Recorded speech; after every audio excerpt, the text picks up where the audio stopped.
well, you do need to eat less. I mean, most people are overfed and undernourished. It's a statement that's been said for many, many, many years. If you can't eat more plants, drink them. That's the bottom line is, if you can't eat them, drink them. Welcome to the Food Matters Podcast, your home for health and wellness. My name is James Colquhoun, filmmaker and founder of foodmatters.com, and I am your host on this journey to inner and outer transformation. Hey everyone, it's James here from Food Matters, and I'm super excited to welcome a guest today who is a friend of mine who I interviewed many years ago for a film project of ours, Hungry for Change. He is a man that is on a mission to juice the world, and since that time, he's continued to do more crazy juicing, cool stuff. He's made an amazing film called Super Juice Me, and he's got a new film coming out as well called Super Juice Me 1.5. There'll be a link in the show notes so people can check that out. It's going to be on YouTube, I believe, so that's exciting. And look, Jason's written a really impactful book as well. He's written 16 books, can you believe, on top of the film and on top of building retreat centers in Europe, and you can juice with him and these apps. So the guy is a busy juiceaholic, let's say that. And this book of his really opened Laurentine and my eyes to the atrocities of big food, the way that they make you addicted to their products, and the power of using juice to clean out your body, to clean out your skin, and to help you crack off the addictions from fast food. And we're going to be talking about some of that today. He's the man that will get you on the juice and off the ale. He will soothe your soul and make your body sail. Everybody, it's Jason Vale. What's up, brother? Thank you. That's a hell of an introduction, James. Thank you very much. Yeah, well, yeah, lots gone on in the last 25 years of the mission to juice the world. 25 years is a long time. So yeah, a lot happens in that time, and a lot has indeed happened in that time. Yeah. I mean, juicing's more popular now, and I want to say that you've been a big part of that. You know, there's a handful of names that come up in the juicing industry. You know, Jay Kordich was one of the, the fathers of juicing. And then, yourself, and then there was Joe Cross, our buddy from Australia, and then, there's a few others. But look, you're a big, big, big name in juicing, Juice Master. Let's take it back a little bit. We'll get to the film, the new film project coming out on YouTube, and we'll speak about a few of those things. And if you haven't seen Super Juice Me yet, make sure to check it out. It's also a fantastic film. And if you haven't seen Hungry for Change yet, the film with Jason in it, you can check it out on foodmatters.com or guyat.com. But let's go back to the beginning a bit. I remember reading Slim for Life, one of your books, and it was just a beautiful treatise on the atrocities of the food industry, how they make you addicted, but also it tied in your personal story. You suffered a lot with, different types of addictions to food and to cigarettes, but you also had a lot of skin conditions early on, and that was what really turned you on to juicing, I believe. Tell us a little bit about that beginning experience, and then what was the transformation that really clicked for you at that time? Yeah, well, I suffered with a skin condition called psoriasis, which is where the body repairs itself 4 times faster than it ordinarily would. Autoimmune condition. I had 95% coverage, so all my face, all my neck, I couldn't. As soon as I woke up in the morning, turn my head, my skin would crack and bleed. It just wasn't very pleasant. Severe eczema as well, which of course is slightly different. I was a heavy smoker, heavy drinker. I was also very heavy. I had severe asthma, severe hay fever. I think one of the challenges over the years, and I'm trying to make it so that it comes into the fore, that I've noticed with ailments, conditions, lifestyle conditions in particular, even an autoimmune condition like psoriasis, that it doesn't have a spectrum, which has always baffled me, and I want to get that into the form, and maybe Food Matters can do that as well. So when somebody says they have hay fever, let's take hay fever, a common condition. Now, I would like somebody to say, well, where on the spectrum do you have it? Now, nobody says that. They just say they have hay fever. Now, stage 1, as I call stage 1, or level 1 hay fever, slightly itchy eyes, is not the same condition as level 9. Level 9 is where you genuinely can't get out of your house. It's like the worst flu you've ever had, and it will debilitate you, almost as bad as severe flu. So they're very different. Psoriasis is another one. Somebody might have a little psoriasis patch come up on their elbow. That might be what I would call level 1 or 2. Still not very pleasant. But, I was level 8 or 9. And so people immediately will understand the severity of a condition. So my asthma was I mean, some people have it severely, but I was using the Ventolin inhaler 14 to 16 times a day. That was the blue Ventolin pump, and the brown one, which is the steroid-based one, at least twice a day. Now, of course, knowing what I know now, it's hardly any surprise. I mean, you can't walk around genuinely with a packet of cigarettes. I would smoke 40 to 60 cigarettes a day. Now, I would always have a packet of cigarettes on me. If I got down to the last 5, I would immediately start to panic. But in my pocket, you look back now, there's a form of insanity occurring. I had a packet of cigarettes in one pocket and my Ventolin pump, asthma pump in the other one. Now, of course, logically that sounds ridiculous, but to revert back to the book Slim for Life, which actually, to be fair, is Freedom from the Diet Trap. I wanted to call it Freedom from the Diet Trap. It is now called Freedom from the Diet Trap again, but the publishers wanted to call it Slim for Life because it was a more catchy, but of course a healthy body is never overweight. So anyway, but they wanted that as a strap line. And juicing played a very small part in that book, but fundamentally it was all about addiction. Now, addiction transcends logic and intelligence. It just transcends it. So if you try to treat it logically, you're going to be in trouble. So logically, of course, somebody would just scream at me, logically, because it makes sense logically, you've got asthma, you're smoking, you're an idiot, stop smoking, your asthma would improve. Well, the person that says that becomes part of the state the obvious brigade, which most people are. And so as if a smoker doesn't realize that. That is the equivalent, James, of somebody who is currently sinking in quicksand and some bright spark comes along and says, you're in quicksand. If I were you, I'd get out. Yeah. Well, thank you. I'm aware I'm in the quicksand. I just don't know how to get out. But because because it's subtle, it's not like quicksand, you can see it. It's like a relationship. That's what it is. All addiction is a bad relationship. The same thing that is beating you up is the same thing that appears to be comforting you. So all addiction, it comes down to this. One part of your brain really wants to stop doing it, but there's another part of your brain that still wants to continue. So it's a form of schizophrenia constantly, and it drives everybody insane. So when somebody just comes along, even your logical mind says, you hit your head on the pillow every Sunday night, Monday, I'm going to make the change. This is it. This is me done. And that's because your rational, logical thinking mind can do that. But when you wake up on the Monday, or you can probably pull through till about 4 when the little gremlins start to attack your mind. And then all of a sudden they start wanting you to feed these addictions, quote unquote. And you seem to have no willpower against it. But as I explained in my very first book, is that if you're a strong-willed person, the challenge is you're going to have more difficulty fighting those demons than a weak-willed person. A weak-willed person will accept the situation a lot sooner. If you're strong-willed, you hate being told what to do by anybody, including yourself. So if you don't understand it, a strong-willed person will have real difficulty on the willpower method of stopping anything, which is why if you change the psychology of the whole shift really, because of course we've got a limited amount of time here, but fundamentally, if I ever do an addiction talk of any kind or in my books, all I'm trying to do is shift people's mindset from I want it but I can't have it, which is a diet mentality, to I can have it but I don't want it. That and not just saying it, but believing it's in your core. And the only way to do that is to remove some of the conditioning and some of the brainwashing. So when I stopped smoking, several times that I stopped smoking, I hadn't really stopped smoking. I'd stopped physically smoking, but my mind was still very much a smoker, and I hated being a non-smoker. I just missed it. So the last time I stopped properly, which is where I understood fundamentally the nature of that particular trap, where you understand you're not giving up anything. Actually, it's all an illusion. Once you fundamentally understand that at your core, well, you can't get upset if you're not having something that doesn't fundamentally exist, because all you're really missing normally when you stop these things is a feeling of some kind. And so if you know that feeling can't be gained through that, it's all an illusion, then you just let go of it. It's like a bad relationship, like I said, and you finally show them the door. That's all it's like. Do you know what? I've had enough. Yeah. It's time to kick you to the curb. And I think I remember that line from Hungry for Change, that line of, I want it. Say it again. What is it? I can have it, but I don't need it.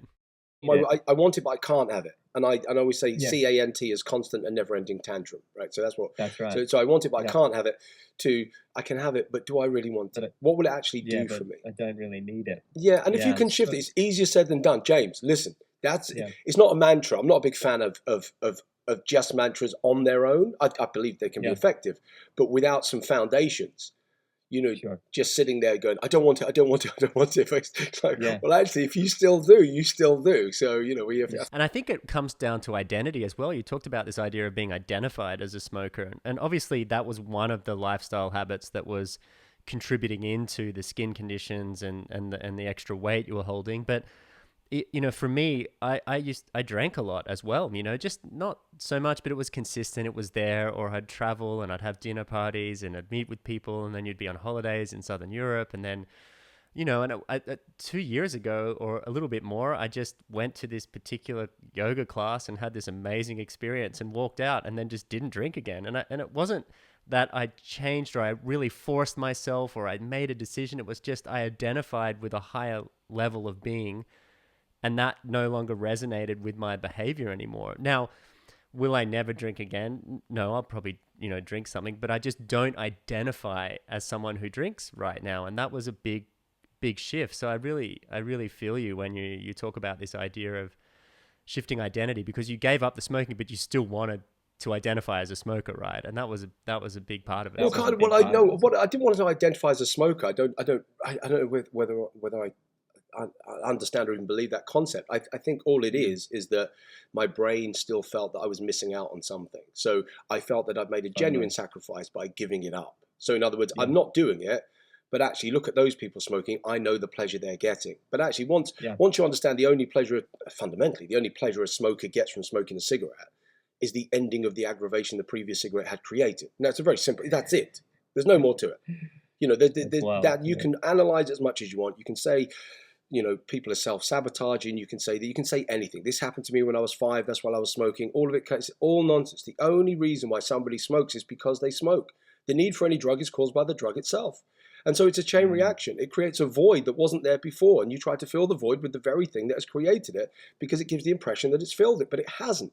And so you've got this constant hole. It's a very clever trick. It's the equivalent of having ski boots on and taking them off. When you take them off, it's a great pleasure.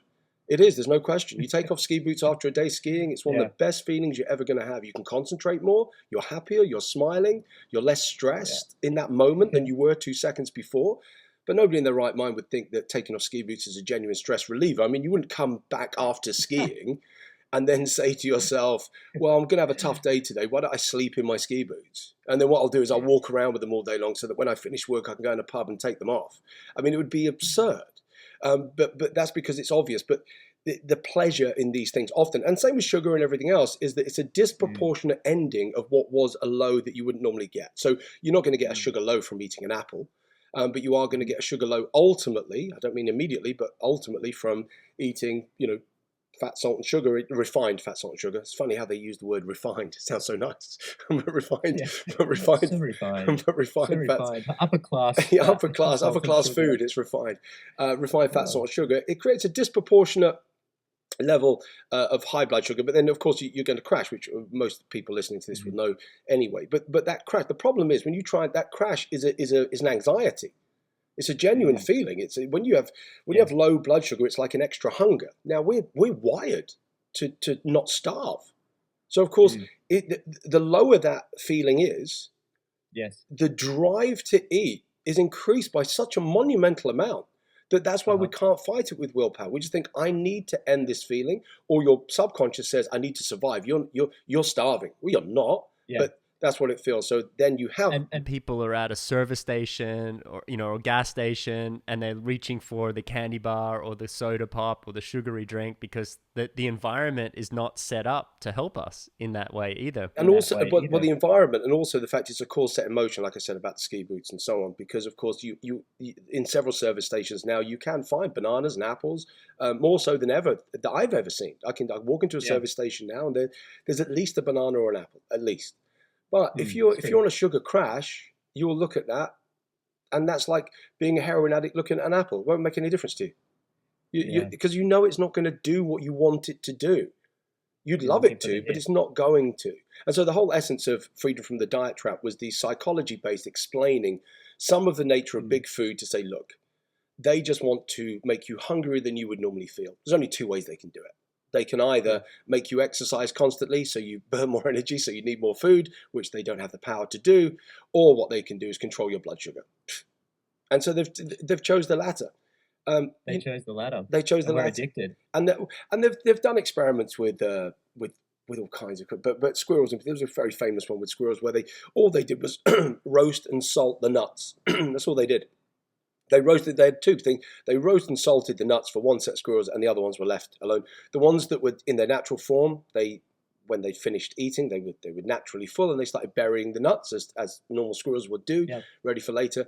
There was no cutoff point on the ones where they roasted and salted. They just continued and continued and continued and continued because they've bastardized the food to such an extent the molecular structure has now changed. So therefore, and we're the only creatures on Earth that do this. I mean, we're the only ones.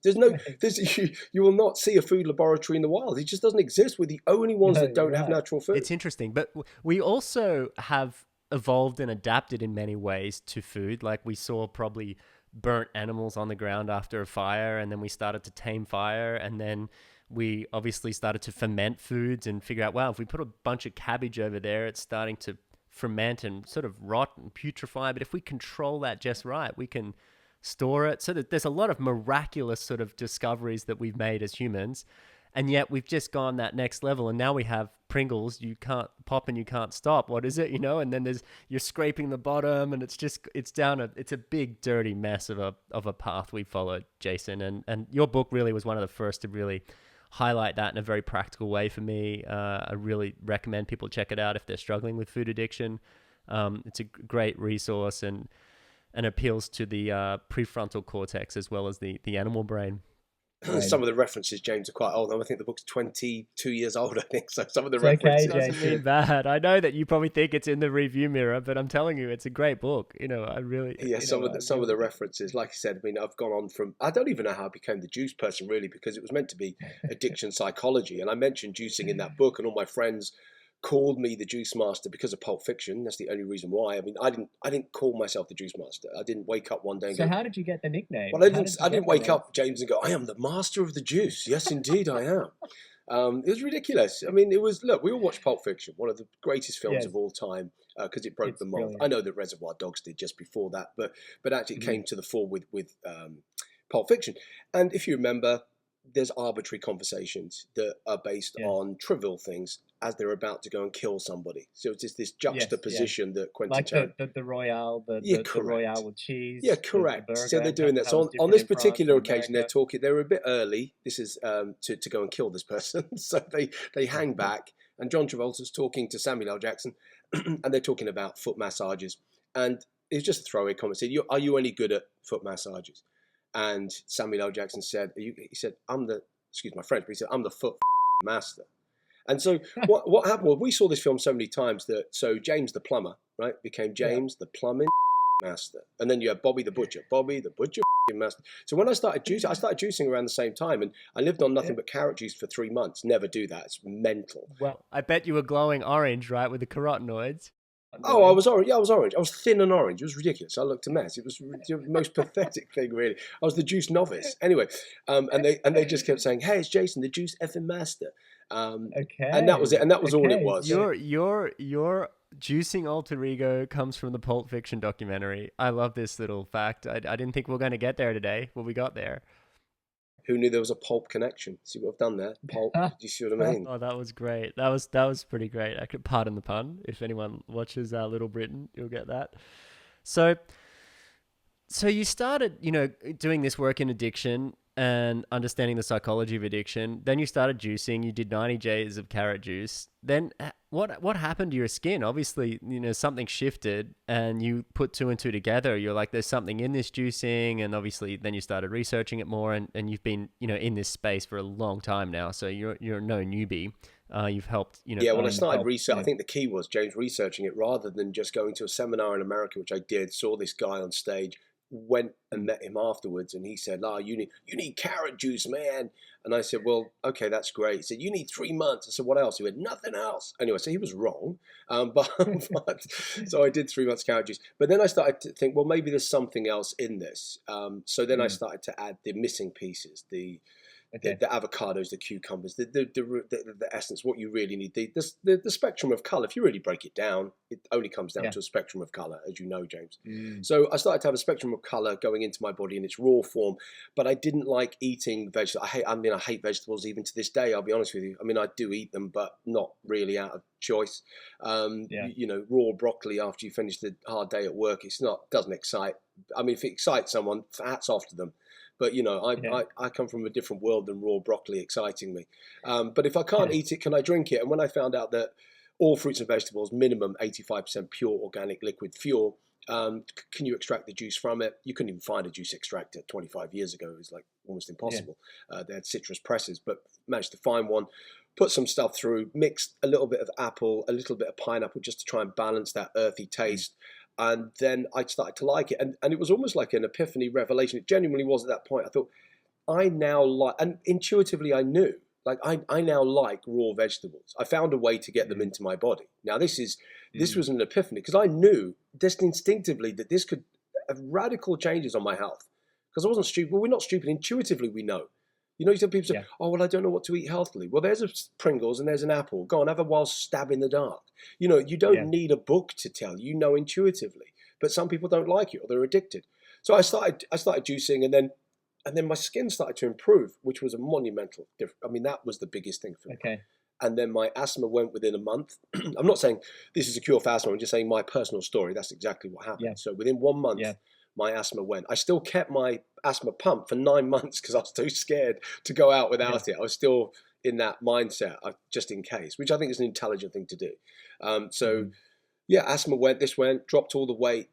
But I just started to feel sharper, like really sharp, disproportionately so. I know that experience. It's when you start doing juice cleanses, you get this mental clarity like you've never had. It's like you're a superhero in a movie, or like that movie with Bradley Cooper. I think it's called Limitless. It's funny, Limitless, because actually that's the terminology that we use a lot at our retreats. We say, listen, get ready to be like Bradley Cooper because it's like you've plugged yourself in for a week.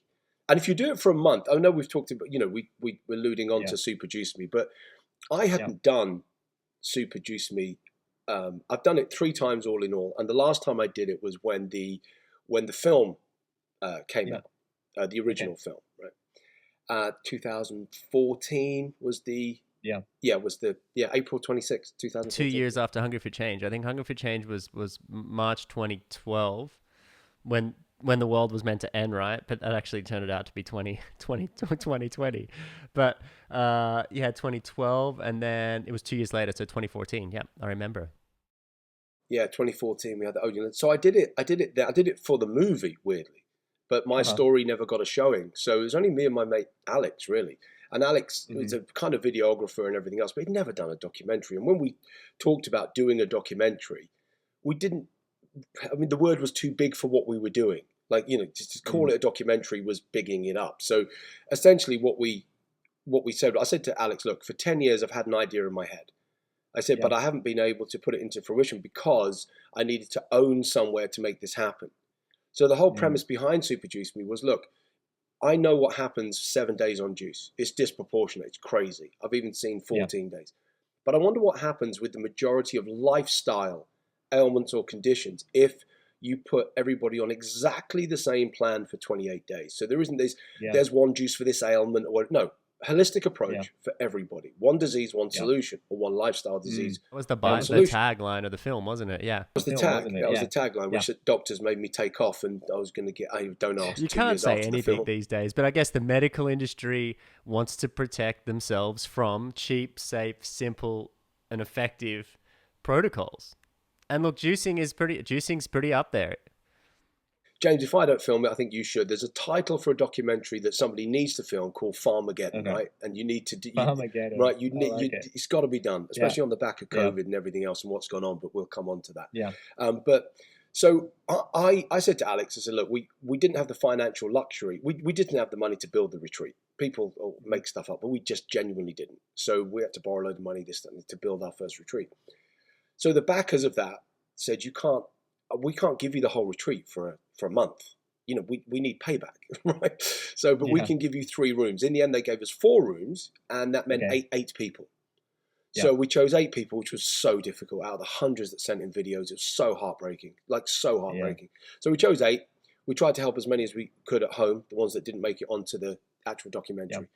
Yeah. And then, but we thought we'd film them, see how it goes. It was a genuine experiment. When we chose 2 people with lupus, deliberately so that they wouldn't succeed, because we needed it to be balanced.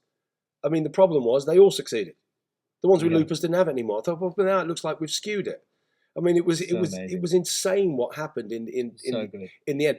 But their stories were so compelling. So I supersized myself before I did this documentary. People don't know this, right? So what I did is I wondered if I had any fat memory. I've got great fat memory, James. And so I think I gained like 32 pounds in 30 days or something. Wow. That's like how many kilograms? Like 15 kilograms or something? Or I think so, yeah. So I ate and drank just absolute rubbish for whatever. And then I felt like death. And then Alex was filming my story as well. But their stories were so compelling that my story never made it.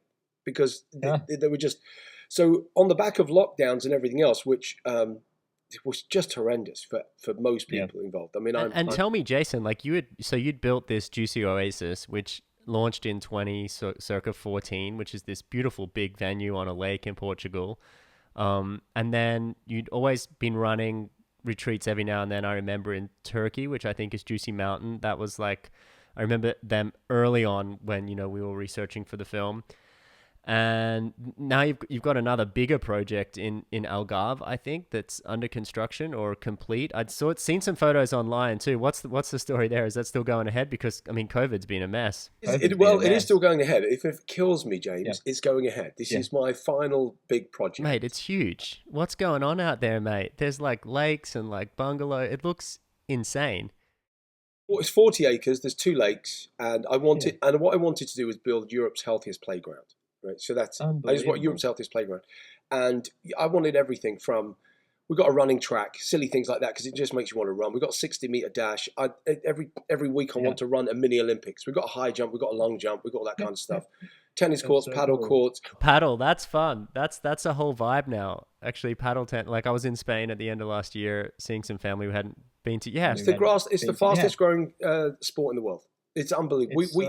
We play twice a week, and we play every day if we could, because it's like the new crack cocaine. It is quite addictive, and I realized I'm actually hyper competitive, Jason. I realized I'm like quite zen. I've been doing a lot of meditation and chanting.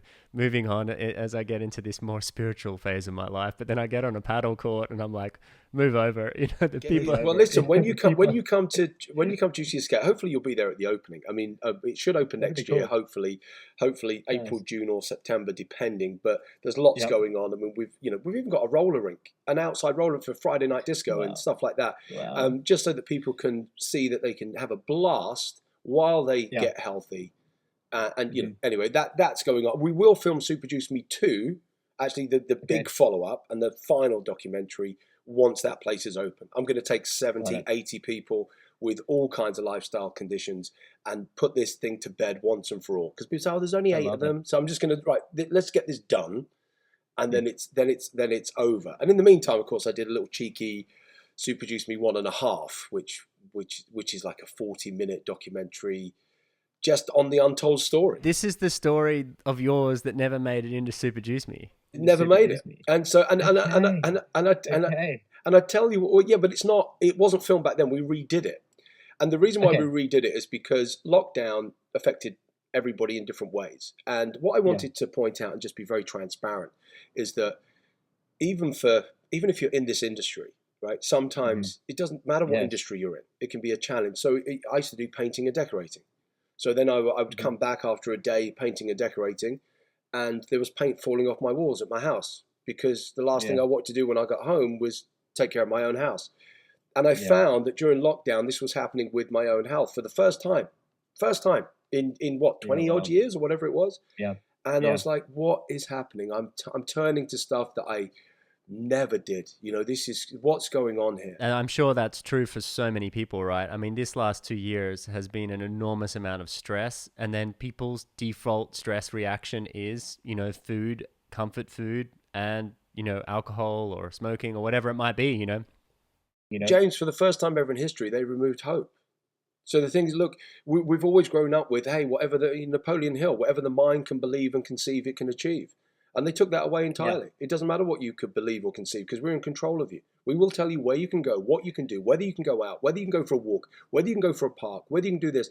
And I think it just shattered everybody's desire for life. I think after a while you just went, what's the point? So what am I looking forward to today then? What am I looking forward to? Shocking, isn't it? People look forward to holidays. They couldn't holiday. And then Yeah. So you think, well, starting a new business, doing this, whatever it can, you couldn't make any decisions about anything. And some people are homeschooling 4 kids. They're doing the whole thing was a nightmare.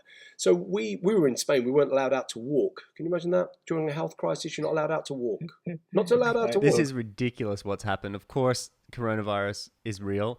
Of course, it's something. Of course, people with, the highest death rate statistics in the US, right? Let's look at that. Had 4 different comorbidity factors. Okay. Let's not get started, but still. Listen, James, I think already without even knowing, we're on the same page. This will all come out. It's starting to come out as we see. It is starting. But the one thing one of the reasons why I did Super Juice Me 1.5 was, I was already fluctuating, I don't know, a few kilos heavier than I should be, then back down, then a few kilos heavier. And I said to Alec, look, should I just go the whole hog and just pile on a load of weight again, and we just do the untold story? I said, let's see what happens. So he said, yeah, if you feel like doing it. So I said, yeah, okay, let's just do it. Let's just do the untold story. Okay, so you had a little bit of something coming on during COVID, and you're like, why don't I just stack it on properly and then use my juice remedy to show people that I can do it? Yeah.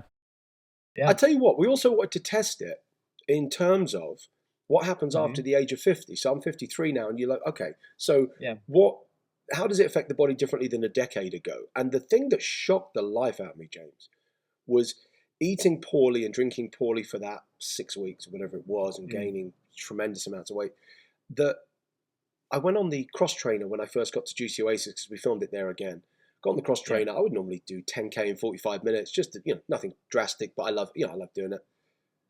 I got 2K in and I couldn't breathe. I'm like, what? This is and honestly, I talk about this in the Super Juice Me 1.5. And what I found extraordinary with Super Juice Me 1.5, one thing, as well, I was going through this, and I'm very candid, very honest about the whole journey, brutally honest. I reached it's just like, it is what it is. And I get to the end, and we talk about that limitless. I forgot. I swear, as I look at you now, James, I am doing Super Juice Me every year, 100%. Yeah, okay. It's so crazy how I felt at the end of it. I thought, how can you can't buy this. I know. It's so beautiful, isn't it? It's so beautiful. I'm with you. Like, I've been doing 1 a year at least since I started doing juice cleansing inspired by you, and that's huge. It's an incredible. You can see why there's so many religions that fast and so on, because there's so much in it. I mean, and again, it's clarity, it's energy, it's calmness, it's all of those things combined. Sleeping. Your sleep transforms. Have you ever wondered if you can change your life and health in as little as 7 days? Well, did you know that just like your body has an innate healing capacity, it also has an innate detoxification system that runs 24/7. The detox process involves the liver, as well as our elimination organs such as the bowels, urinary system, lungs, and the skin. But when these organs become overloaded, this leads to a buildup of toxins and unwanted substances in the body, which can cause symptoms such as sluggishness, bloating, unwanted weight, fatigue, skin issues, and the list goes on. Over the past 15 years, I've been fortunate enough to interview some of the world's leading authorities on detoxification and cleansing. And what has become clear to me, and in my personal experience, is that vegetable juicing is one of the safest, fastest, and most effective ways to transform your mind and body to help you gain mental clarity, shed excess weight, and in the quickest time possible. That is why we've created and put together the Food Matters Juice Detox. In this program, you'll receive a 7-day plan, a shopping list, 24/7 support, and guidance to kickstart a lasting change for your body. And it's all backed by the incredible science of detoxification.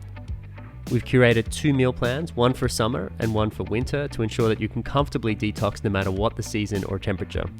Plus, we've included a list of approved snacks and recipes that can support you on your journey. And I promise you won't starve, don't worry. With a combination of energizing juices and nourishing soups for the cooler months, this program will help you feel better than you have in years. Just like Jackie, one of our community members whose testimonial I'll share with you right now. Dear Food Matters, I'm so proud of myself. I've lost over 4 kilograms, which is such a great kickstart to my weight loss goal. 4 kilograms is like about 8 pounds if you're in the US. I have clarity, I'm not forgetting things as much, and I'm a lot more organized. I feel so much more energetic. So if you're looking for that ultimate transformation, but don't know where to begin, head to foodmatters.com/juice detox to discover what makes our signature juice detox so special and exactly how it can impact your life. Let's talk about this because fasting was not on the radar when you were talking about juicing and taking people through juice cleanses. I mean, fasting was not discussed. I mean, now we have people like Dr. Volta Longo, and we have, a lot of people, in the sort of paleo or ancestral diet sort of circles talking about fasting. And then you have intermittent fasting, time restricted feeding, you have water fasting, dry fasting, it's all the rage. And for me, I've experimented with juice fasting, I call it, or juice cleansing, or whatever we might refer to it as. And I've also started doing the most recent cleanse I did, I added 2 days of water in there. And I was working on something in particular. I had some parasites in my system and I wanted to sort of starve them out and kill them off. And so I was doing a very low to no sugar type thing with lots of herbs and then water in the middle, and it worked and it was great. I sort of had the opposite issue. I had parasites and I was very thin. I couldn't put on weight. I was just, it was real. I'd never experienced it before in this way. I just spent a little bit of time in the tropics and the islands, and it's just, you get it. And you get these things in your system. And I realized actually by research, like 40% plus of Americans have parasites as well. So there's things in our digestive system that are, consuming our nutrients for us. So what is your take now on, juice fasting? I love it because you're getting nutrients, but you're not getting all the bulk that slows down your digestive system. So you can get this sense of not really being hungry and having lots of energy. And when when people just do fasting, it's normally a struggle, right? But juice cleansing, I find it's quite achievable. And people that do it in my team are surprised, like, well, this is actually quite good. I feel great. Day 3, I don't need to eat. Tell me, what is your feeling on juice fasting versus other types of fasting? And what's your take on the idea now that all this, popularity around fasting's come out? And you talked about religions fasting too. I think this is interesting. We have a history of this. Yeah, well, I think they go hand in. I think juice cleanses, or whatever you want to call them, of course, technically they're not fasts, of course, but it's nothing wrong with calling them juice fasting. A fast obviously is only when you're on water alone, really, is I would consider a fast. But we mix them automatically. We mix them anyway, even from the very first juice plans that I ever wrote, really, without knowing I was also doing intermittent fasting at the same time because it didn't have a name. So essentially you have your last juice normally about 8 o'clock in the evening. That would normally be the and then you don't have the next one the following day, our retreats anyway, till 10:30. So you've gone past that magic 14 hours of fasting already. At our retreat, sometimes you finish the soup at 6:30 and you don't have anything till 10:30 the next day. So you're doing intermittent fasting at the same time. I find it's one of those, as long as anything keeps your energy up. I'm not into water fasting and just lying down and not having a life. I don't know whether that fundamentally does you any good unless you've got a real illness that you need to try and sort out. Yeah, that could be something for somebody. I think there are people that have severe illness that do water, but I get what you're saying. Like, people have a life, they want to move, they want to improve their energy and their health and get going in life again. Yeah, the longest I've done a water fast for was 3 days. I mean, I did 3 days and I felt great. It was all right. Well, in fact, actually, I do the green superfood stuff and I just stick it in water. And then I did that for 3 days. It was on the back of going to Vegas a few years ago. I knew I needed to clean up on the back of Vegas. And then just do three days of that, and that makes you feel great as well. But again, each their own, as they say. But juice, what I like about juicing, a well thought through juice plan. Let's be absolutely specific here, because on the back of juicing becoming popular, of course, then you had a lot of people enter. People call it the space, whatever that means, but they enter the space without really any desire to help anybody other than themselves, normally financially. And so there's nothing wrong with, again, people say, oh, you make money. Look, my mum always taught me, make a difference, then make money. Don't do it the other way around. right? And once you stick to those core values, then you tend to be okay. But some of the juice plans that were coming in weren't thought through. A bit like the carrot juice for 90 Can days. we talk about some of the pitfalls of like modern juice cleansing? What are the biggest mistakes people make when they go on a juice cleanse, or if they're not working with you, or somebody that's reputable? What are some of the mistakes people make, or if they're just at home doing stuff? Like, what are the biggest problems people make when they start a juice cleanse or juicing? Well, if they don't, it depends on which one they follow. But if they don't follow one and they just make it up themselves, 9 times out of 10, they don't have the plethora of different anthocyanins, the different color pigmentation made up of all plants. And each one of them has their own, they're very similar, of course. I mean, they've done studies on beetroot and watermelon and pomegranate juices. Fundamentally, they do the same thing. It's no surprise because they're all red. And so, they're all loaded with nitrates. They widen the blood vessels. Oxygen uptake is increased.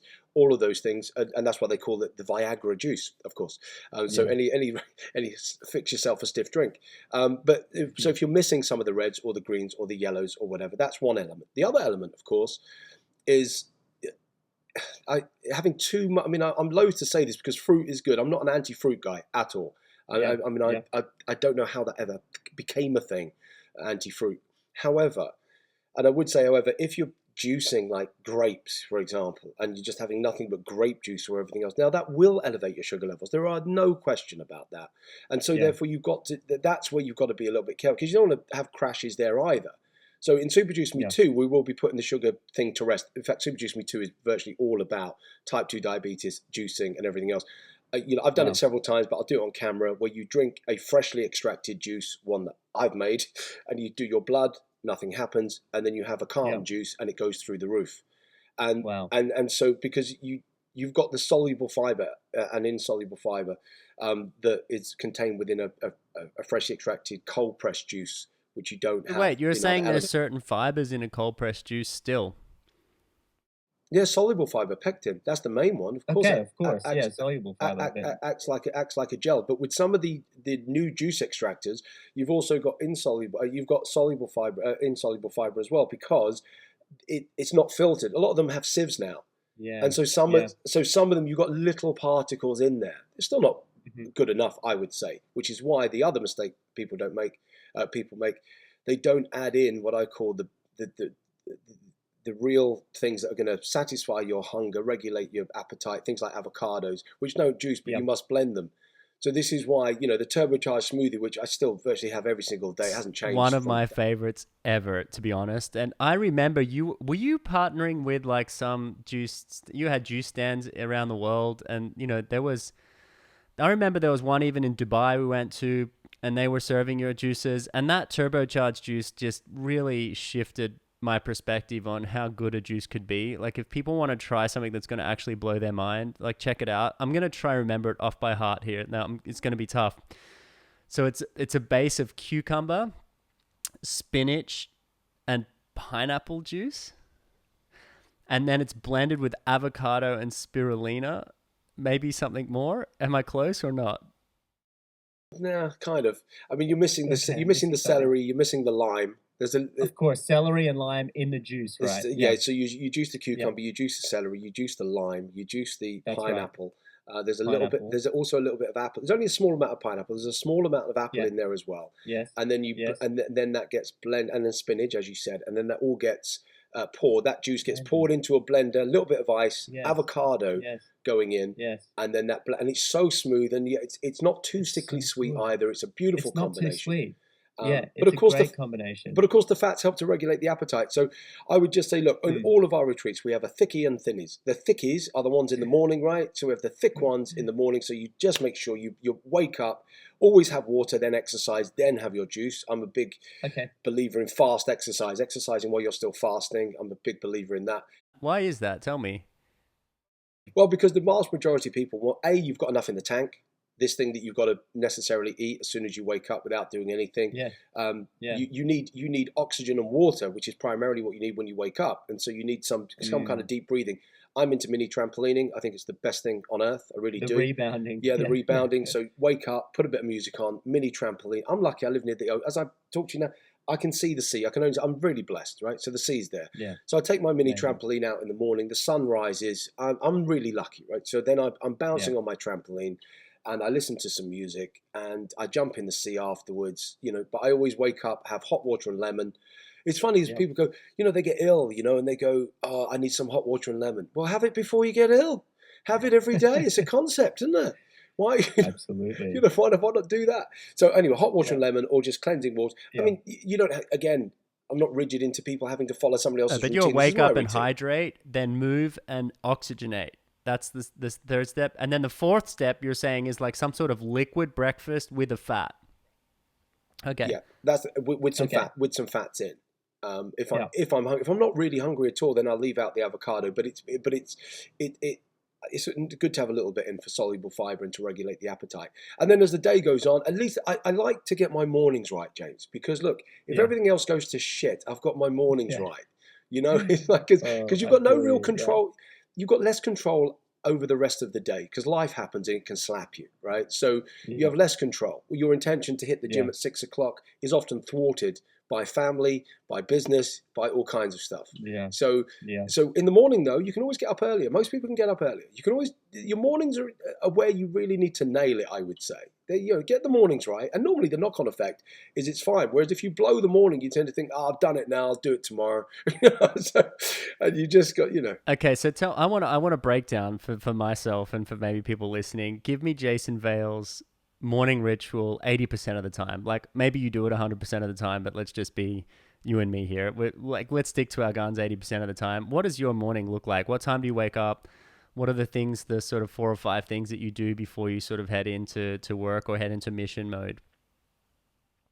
Well, I'm really fortunate in terms of what time I wake up. Most of the time, because I sometimes come alive at night. I kind of have an organic life now. I'm very privileged to have an organic life. Whereas instead of going, right, well, I have to be up at 4 a.m. Virtually all the books that I ever wrote was at 4 a.m. I call them the 4 a.m. books because I had to have some space, and get up at 4 and be rigid on those routines. But I don't now. So I'll get up when I get up. I mean, it's one of those. It's the fun. So you get up when you get up. That's which is a great feeling, but which is normally. Okay. It's normally 7 or 8 o'clock, right? It's normally about that time, So it's not like the 5, 6 a.m. Boom, come on, let's go. It depends on what I'm doing. in Europe, so it's still moderately not super bright, super early, right? It's still coming into summer. Yeah. So 7, 8, something like that, and then the first thing I will do is make sure that I, like I said, have water, and I go and exercise of some kind. Normally spinning bike, which I love, or mini trampolining. But to loud music, I'm not a meditating guy. I don't think I could do it. I think it's so far outside my remit that I don't know. And I'm not a yoga guy, which I was. I used to be, but not anymore. I need noise. I need music. I need fun to get me up. And then I jump in the sea, and then I have my juice. And then that's my more. That's 80% of the time, probably even more. To be honest. Nice. I love that. And then after the juice, then you go about your day, and then you just let the day be what it is, and you've mastered your morning in a way, right? That's where you've made the difference. I very rarely eat during the day. I'm not a daytime eater. I don't get hungry. Okay. I think I might be down to the juice. I don't know, but I don't get hungry during the day. Like if I have lunch, if I have like every now and then somebody persuade you come to lunch with me and you have lunch, and it just does me personally, wipes me out. So you have your main meal in the early evening, is that right? Early evening, but then when you say main meal again, I've taken that back, because what is a main meal? It's funny, what we think will satisfy us in the afternoon. We'll have a pita bread with avocado or anything else, but we won't consider that a meal at night. But why not? It's like it's still a meal. Like what constitutes a meal? We've grown up with this. Here's a meal. It's like why are we doing this in the evening? Do you think that changes because of when you juice so consistently, and when I'm in certain. Like when I'm in Australia, for instance, I have a juicer there. When I'm in Vanuatu, I have a juicer there. And if I'm traveling or temporarily in other parts of the world, I'll find places where I can get juice. And, this morning I had some pure celery juice, for instance. And when I have that, you're right. There's this sort of mode where you feel like you need to eat less. Why do you think that is? Well, you do need to eat less. I mean, most people are overfed and undernourished. It's a statement that's been said for many, many, many years. But that is a fact. And it's not it's not quantity, it's quality. So it's what's bioavailable to the cells. So if your body on a cellular level says, I've been fed, thanks very much, there's a reason why once you pop, you can't stop. There's a reason why, Pringles, will not satisfy you. They will only dissatisfy you, where an apple will satisfy you. People say, well, there's only so many orange juices you can drink. Exactly, because they don't think that's the point. They satisfy you in the end. Whereas actually alcohol dehydrates you and various other things. So yeah, there's no question, because you've been fed. It's not like, oh, how come? People say, oh, a turbocharged smoothie, is that like a meal replacement? No, it is a meal replacement. Of course, it's a meal. It is, yeah. That's what you're replacing the other crap, and you're having nothing but, if you just change your breakfast, you've changed 33% of your entire diet to plant-based overnight. Yeah. Done. So people are asking, how can I eat more plants? How can I eat more clean foods? Start by juicing, right? If you can't eat more plants, drink them. That's the bottom line is, if you can't eat them, drink them. That's it. Yeah. And if you can eat them, great. Because of course, there's no juice extractor in the wild. I mean, like it's a form of processing. I appreciate that, but it's a catalyst to get fruits and veg into the people like me who won't. I can see a them. T-shirt there. If you can't beat them, join them. If you can't eat them, juice them. It's nice. If you can't eat it, nice. I wouldn't have that written on a T-shirt, James. If you can't eat them, juice them. There are too many connotations, James. I really wouldn't have that on a T-shirt, buddy. True. Well, maybe what is it? Stay calm and juice on. That would probably work.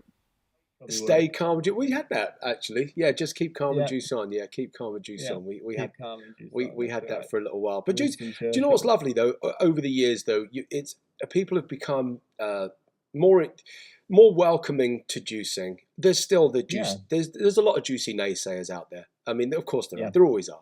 Some people will always say before they're coming to a retreat, for argument's sake, you'll see it on Facebook, and somebody will declare they're coming to Juicy Oasis, then somebody else will say, oh, have you contacted your doctor? And I always want to jump in and say, you're asking the wrong holiday. If somebody says they're going to Vegas and they're going to be on the piss all the time and eat nothing but burgers and everything else, that's when to say, have you contacted your doctor? To see if it's going to be right. It's so true. Not if you're going on a juice retreat. And it's so funny. Sometimes people are eating Doritos and they're going, oh, you've got a green juice. Oh my, what are you doing?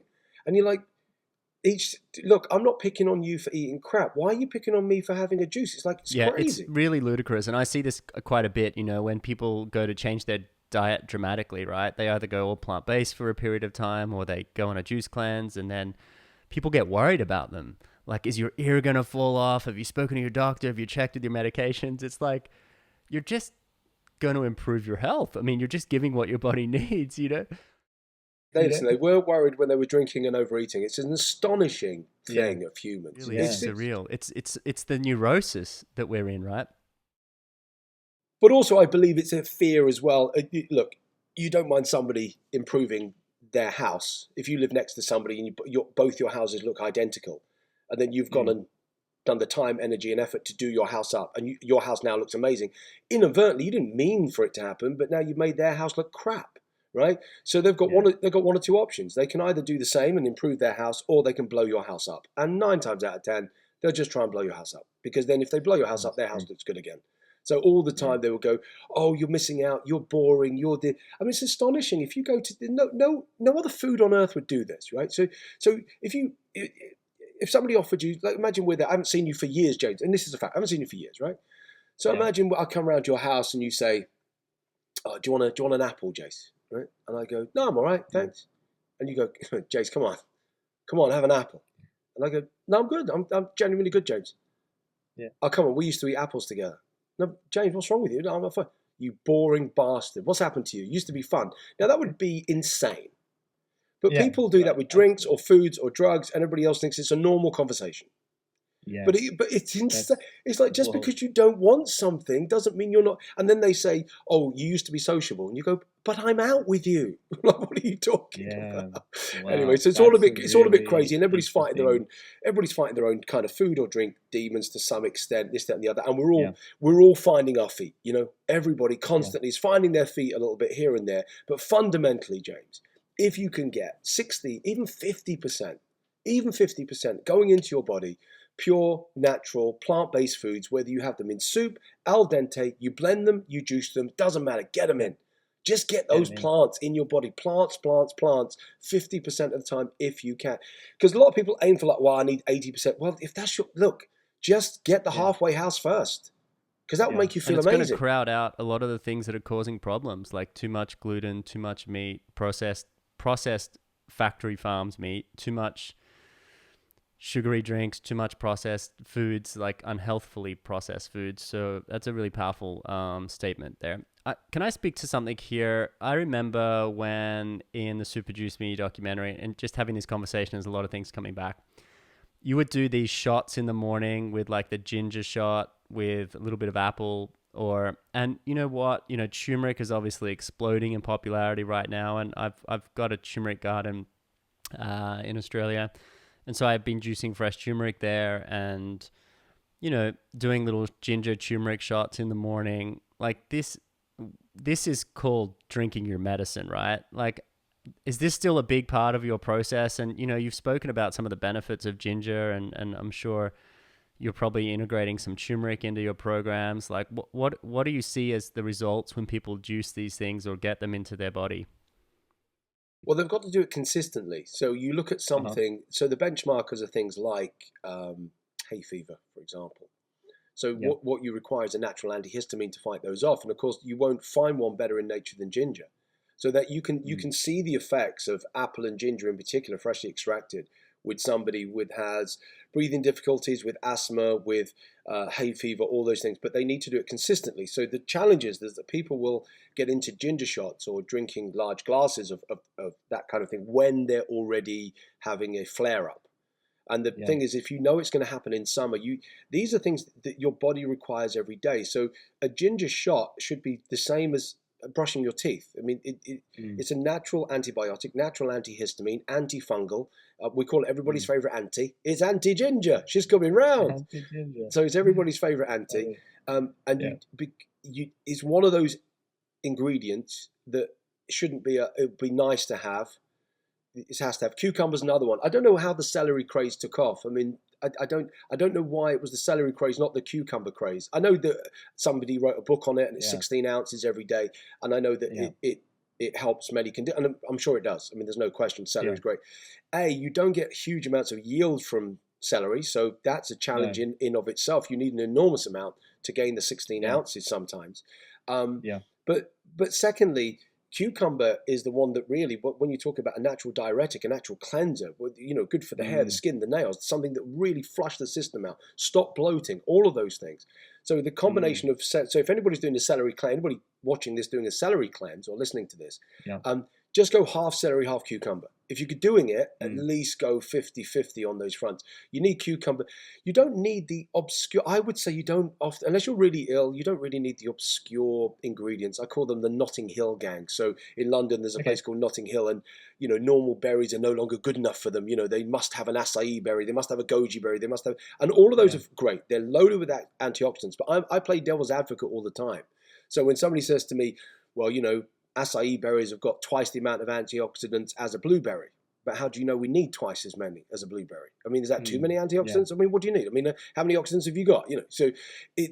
I don't believe nature made it so that we would perish unless we went to the Amazon rainforest. Right? I don't believe. And blueberries grow in Europe. Blueberries grow in the UK. There's wild blueberries in the UK. You've got blackberries as well. They're Brahma, they call it in Holland. So these berries are local.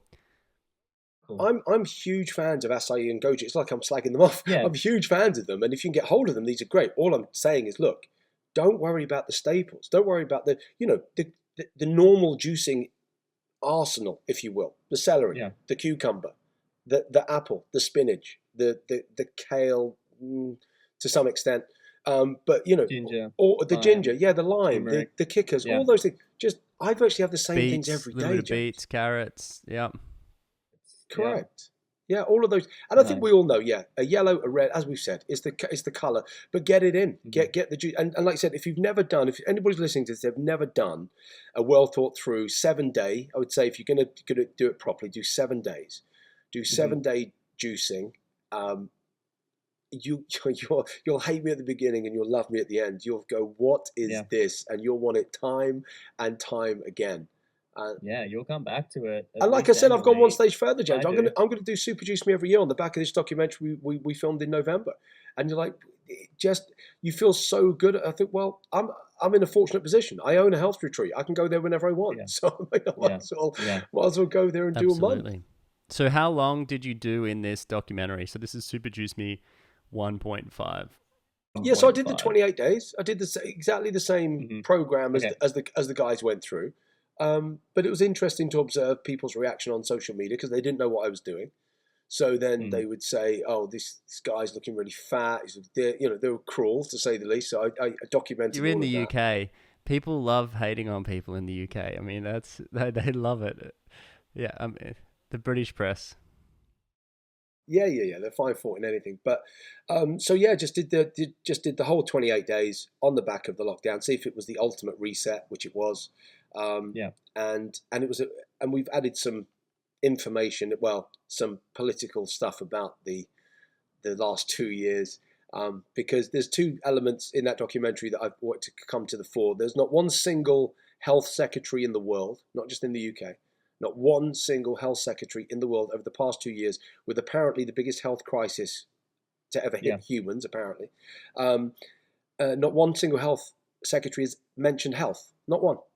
Not one single health secretary has mentioned health in the last 2 years, when they know that 79% of people that were hospitalized and or unfortunately perished because of COVID were overweight or obese. You cannot equate the two. You cannot not have a message about taking responsibility for your own health and the impact that has. You have a responsibility, and not mention fruits, veg, not mention losing weight, not mention this as if it's the unsaid. And all you are is a disease minister.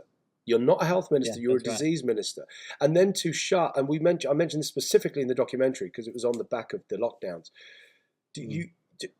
To have a gym closed for health reasons is a form of insanity. To have parks closed, to have kids that weren't allowed to go on skateboarding because they put things on. I mean, Australia was one of the worst. I mean, there were places that were bad, but some people really were bullied at school, some of these prime ministers and some of these health ministers, and they wanted revenge of authority, and it was abhorrent to watch all of it. It was just disgusting. You would hope that out the back of it, that people now will go, actually, maybe some good can come at the back of this. We need to they're now talking about vitamin D in the UK for the first time 2 years on, right? These are the health ministers saying, we think we should start incorporating vitamin D as supplements on the NHS. Really, you're about 2 years late, but still, let's crack. It's better than not going on, but let's crack on.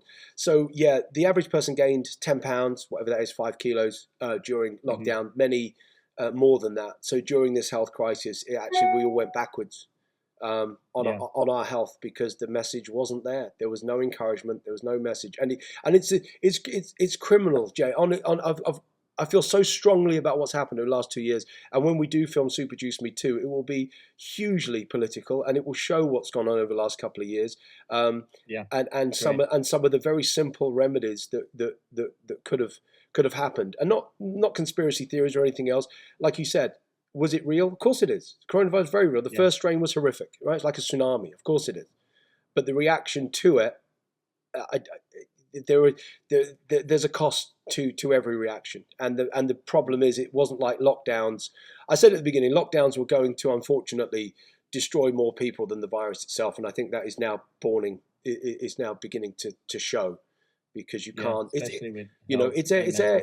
airborne, and for the first 3 months there was no masks even, and everybody's putting on gloves. I mean, the experts apparently know what they're doing, So anyway, I don't want to get too political, but the point is this: fundamentally, we can't get away from the fact, James, that ask not what I always say, ask not what the NHS can do for you. What can you do for the NHS? In other words, what can you do for yourself? Instead of breaking down, going, "Well, it's their fault, they should fix me." What can you do? Is there anything you can do? You ever thought about that? What about some personal responsibility? What about get up and eat an apple? What about do some movement? No, well, I've got this going on. We've all got crap going on. We've all got stuff. We've all got a million excuses. But you come on, get your morning right, get something right, make a start, even today. And again, to quote Robbins, who I do love, Tony Robbins, I must admit, I know a lot of people, the bigger somebody gets, the more they slag him off. But I'm a huge admirer of his work. But many years ago, he said, never lose sight of a goal without doing something towards that goal in that moment. And so if anybody's listening to this now going, "Oh yeah, I'll start tomorrow." No, you don't. Now you go online, you shop for some fruit and veg. Now you do it. Now you do something this second to go, I've had enough, because there'll be somebody listening to this, James, one person. And if it's only one person that goes and they've suffered throughout lockdown or just generally in life, they're heavily addicted, they're doing this and they're feeling like crap. They don't wear the clothes that they want to wear. They won't even go to the beach. They're insulated. There's a lot of people out there that are really suffering because of big food and everything else. And they just need a switch. And if you're listening now and you just think, if you start one moment at a time, it's like the goal might seem too big. The journey may seem too long, but just start. I mean, the minute you get 3 days of momentum, only 3 days, 3 days of momentum, the minute you hit day 4, you're in the game. But you need those 3 days. You need not day 1, day 2. You need 3 days under your belt. You get to day 4, you're like, bam, I've got momentum. This is it. I'm starting to feel this now. And you're on the journey. And everything else becomes blurred lines and you're just focused. So I just, if somebody, just one person who goes, I'm doing it. It doesn't have to juice. They can whatever. It doesn't matter. Whatever works for them. It's just get up, move, eat some fruit and veg, drink it. I don't care what you do, but let's get moving. Get moving. I love it. Or as Tony would say, take massive action. Yep.